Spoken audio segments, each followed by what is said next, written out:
Hello again. We're coming to you from Washington, D.C. in our nation's capital. I'm here with the Lieutenant Governors Association putting in a bid for the 2010 annual conference. Our hope is to bring all the Lieutenant Governors from across America to the Mississippi Gulf Coast. We're going to talk about renewal. We're going to show them how we've been able to help rebuild the Mississippi Gulf Coast by supporting the wind pool and tourism in that area. I think once they get a chance to visit our Mississippi, they're going to love it as much as we do.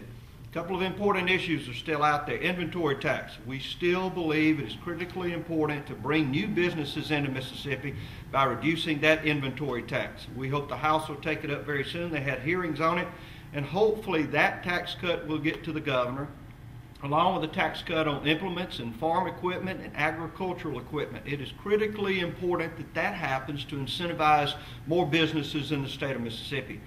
Now, unfortunately, the bill that we sent to the House that would have increased homestead exemption, given a tax cut to those over 65 and the totally disabled, died in the House.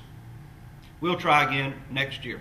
We just believe that inflated cost to taxing those over 65 and the disabled is artificially set. You need a tax break and we need to give you one. It's up to us to help do that. Now, voter ID. I just believe there ought to be a simple issue here. You need a photo ID to vote. It's not complicated. It's easy to do, and we should have passed a bill that said that. Now what we ought to do is let the voters decide once and for all, put it on the ballot, do an initiative, a referendum, and say to the voters of the state of Mississippi, do you want a bill that clearly says you need a photo ID to vote?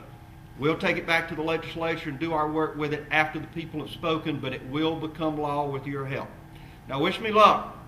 If we can pull this off, we'll have another great convention in Mississippi with many people from across America, decision makers like lieutenant governors and their staff and others that will come and see what we have in the state of Mississippi and go and tell others.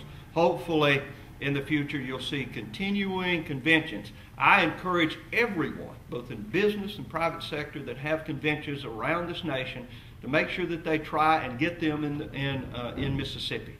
It's tourism dollars that we can use in our budget. Now, the stimulus package everybody's talking about, we're going to be very careful about it. And if we have to change our laws, if we have to pay people not to work, I say send it back. Do not take that portion of the money that's going to force us to add taxes on to businesses in the future to pay for that increase. I'm determined not to do that, as is our Governor Haley Barbour. So I better get in here and make this bid. We'll see you next time. Appreciate you joining us on this video update.